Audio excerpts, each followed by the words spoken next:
I remember having an interview. I banked on my electricity, and while I was having the interview, they took lights and my Starlink tripped off and it disconnected. So I tried to fall back on my phone to hotspot back to connect to the meeting. And by the time I tried to connect back, the recruiter had left the call. And to be honest, the reason why they took the lights was because it was about to rain. So I sent an email and a LinkedIn message to the recruiter and I said, "Hi," mentioned this name. I said, "I'm sorry, my network got cut off because there was a thunderstorm and it tripped off my Starlink network.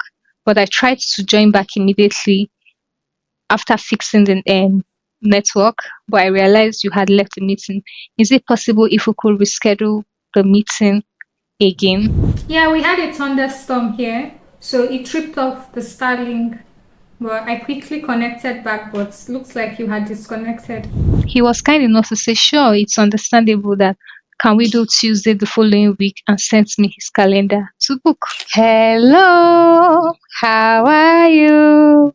Welcome back to my channel. My name is Daisy, your favorite local no-code developer who talks about Upwork, freelancing, remote work, and what I do as a no-code local developer.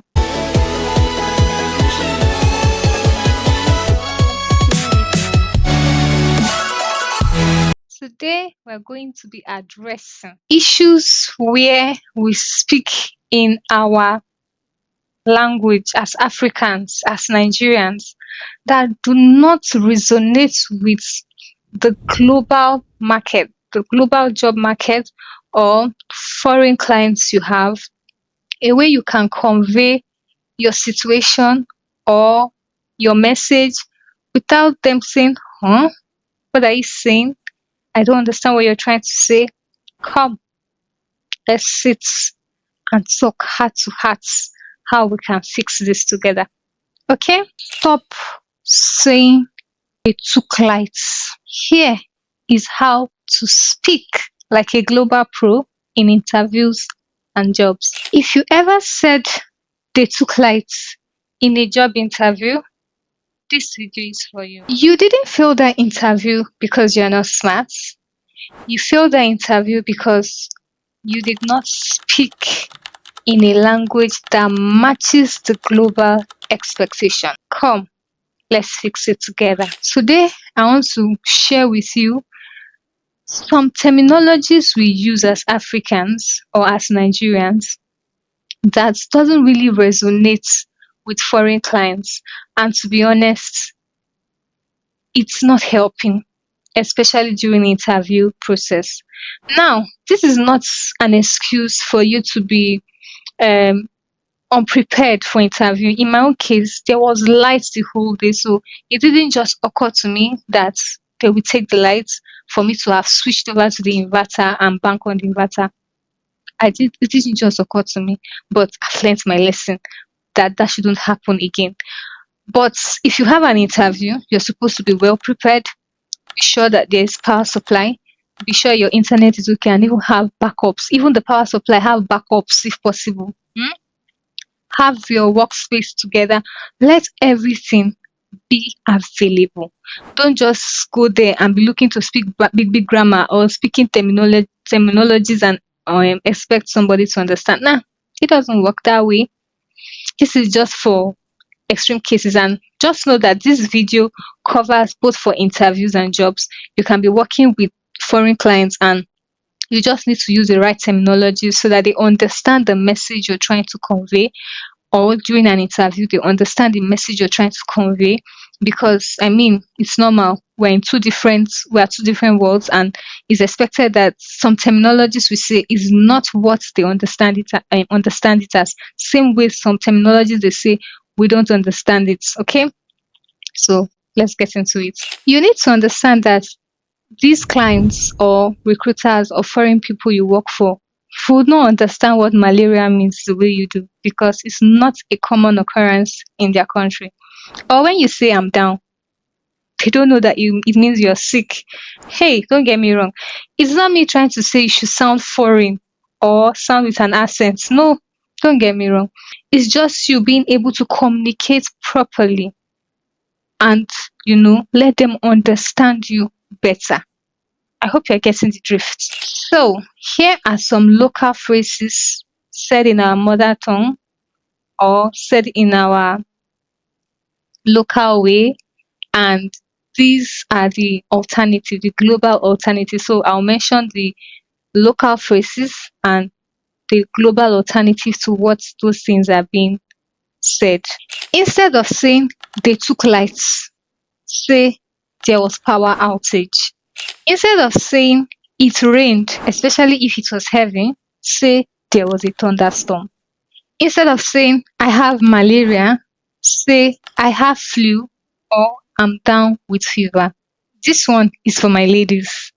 Instead of saying I have menstrual pain, say I'm experiencing PMS or I'm having period cramps. Now, I used to work with a lady when I used to be a virtual assistant some years ago, and she was usually very kind enough to give me breaks the days I had period cramps.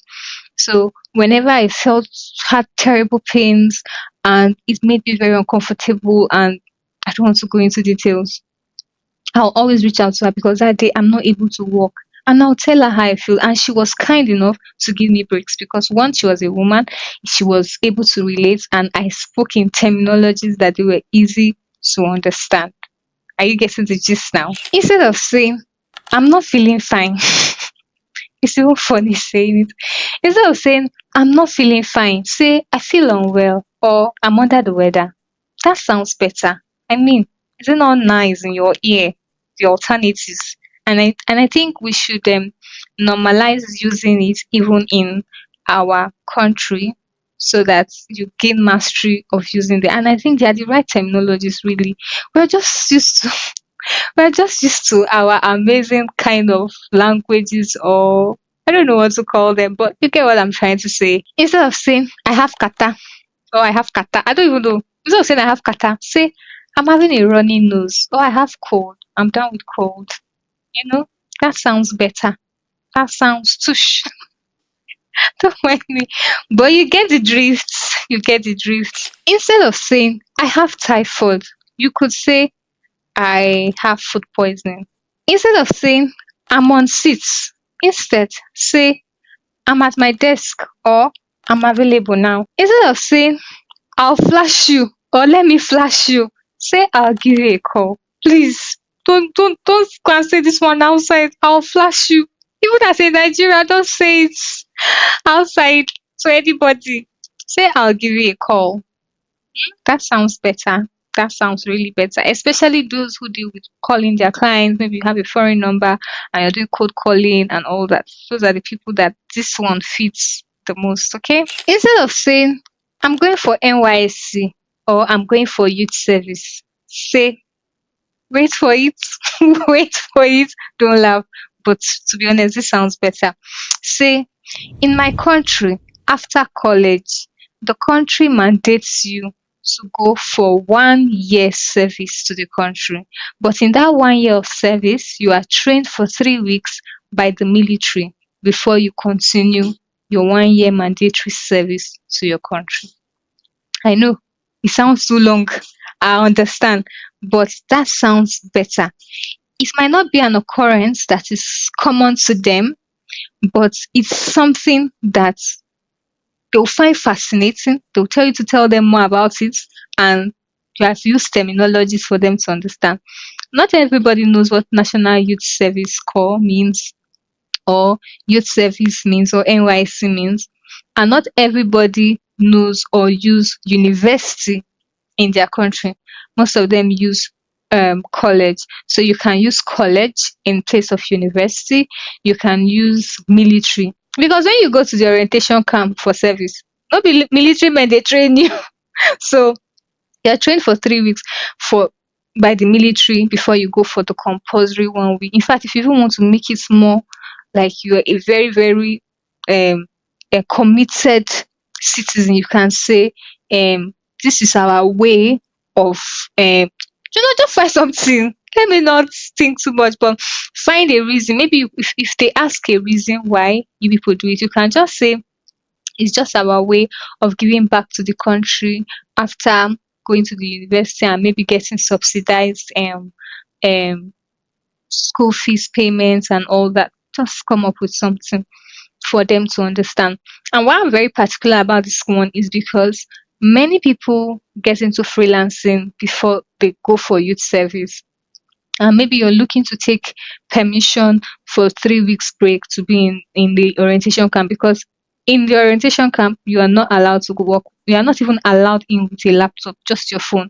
So you want to be sure that they understand you and they are granting you that permission to be away for 3 weeks. So you can't just ask for 3 weeks permission just like that without letting them understand. So this is the best way you can, present it to them for them to understand and give you. And when you now show that you're a patriotic citizen, they could consider it, because some of them find it very, very fascinating. Now, if you've taken your time to go through this video to this point, you realize that these phrases make you sound very professional, but most importantly, makes you sound very understandable. They are able to understand what you're trying to say without you feeling awkward that shouldn't they know what malaria is? Shouldn't they know what typhoid is? These are not things that are common to their country or things that are common to them. So you have to say something in synonymous to what they say. But if you tell them any of these things and they say, is that COVID? Please don't say it's COVID, because you don't have COVID. The only difference is that the sickness that is peculiar to you is not peculiar to them, and some sickness that is peculiar to them is also not peculiar to you. If you're looking to practice how to use these terminologies and make it flow as natural as possible, here are ways you can do that. One, watch global content like YouTube channels, documentaries, podcasts, and all the likes, even foreign movies. It begins to help build your terminologies, understand some of the things they do and say, and you can easily fit in when you have to use those languages. Number two, ask ChatGPT what is the global way to say, insert what you're trying to say, and let ChatGPT interpret it for you, because I certainly could not have exhausted all the possible terminologies in the local phrase that should be said in the global way. So you can always ask ChatGPT to tell it the way it is in your own local phrase, and it can suggest to you how to say those things in a global way. Number three, practice out loud. Get used to hearing yourself say those things so that you don't begin to feel cringe or feel uncomfortable or less confident when you're saying them, because body languages could be read, especially when you're saying those things and you don't seem confident. So begin to practice. Look at yourself in the mirror and begin to practice those terminologies. Act drama. Just be dramatic and have fun while doing it, so that you begin to get used to saying those things and you don't begin to feel awkward or feel cringe when you're saying them. And that's why you should watch more of foreign documentaries, videos, podcasts, and all that helps you begin to hear those things, know how they are pronounced, know how they are spelled, know how they are said, in what context they are being said, and you're good to go. Bear in mind that you don't have to force accents or you don't have to begin to say big grammars. What is important is to be understood. So speak to be understood. Don't go and begin to use big grammar you don't understand or is unnecessary. You're not trying to impress your clients, you're trying to be understood by your clients. Speaking globally is part of working globally, and the world has handed you the stage for you to practice how you want to speak globally, not necessarily to a large audience. So take charge and speak with confidence. Don't feel timid. Don't try to force accents. It's not necessary. Just be loud when you're speaking, be audible, use the right languages to be understood, and try to put your sentences together, because these people don't want you giving background, giving grammatical blunders. Just be sure to articulate yourself properly and you're good to go. So tell me, what are some of the examples of terminologies that are locally said and you think that if it's said in this global way, it's better? I would love to read from you. Let's laugh together and learn together in the comment section. If this is your first time finding my YouTube channel, you're welcome. My name is Adeze, your favorite local developer who talks about Upwork, freelancing, remote work, and what I do as a local developer. If you've not subscribed, please go ahead to subscribe. It would be good if you subscribe so that when you when there are videos that are dropped like this, you get a notification. And when you like the video, it helps the algorithm know that this video is a good content and they're able to push it to more people to watch. And when you drop your comments, it helps the algorithm pushes it further for more people to find it. And just go ahead and share it with friends, family, on your status, on your social media platforms where you feel people will find this very, very valuable, because the goal is for us to all win. No gatekeeping here, no hoarding of knowledge. We all want to win. And if there's something I find that is very helpful, especially if it has helped me, why not? If not, I come here to share with you. So, my OGs that are here, as usual, your girl is loyal. I'm so grateful to have you people here. I see your engagement, I see your comments, and I mean, I couldn't have asked for a better community than you people. You people are my tribe, you people are my friends, you people are my parties. I'm so grateful to have you. Like, I can stay by heart and think of people's comments that I look forward to because they will always drop comments, and I'm grateful to each and every one of you. Until next time, stay glued, stay subscribed, comment, like, and see you in my next video. Do take care.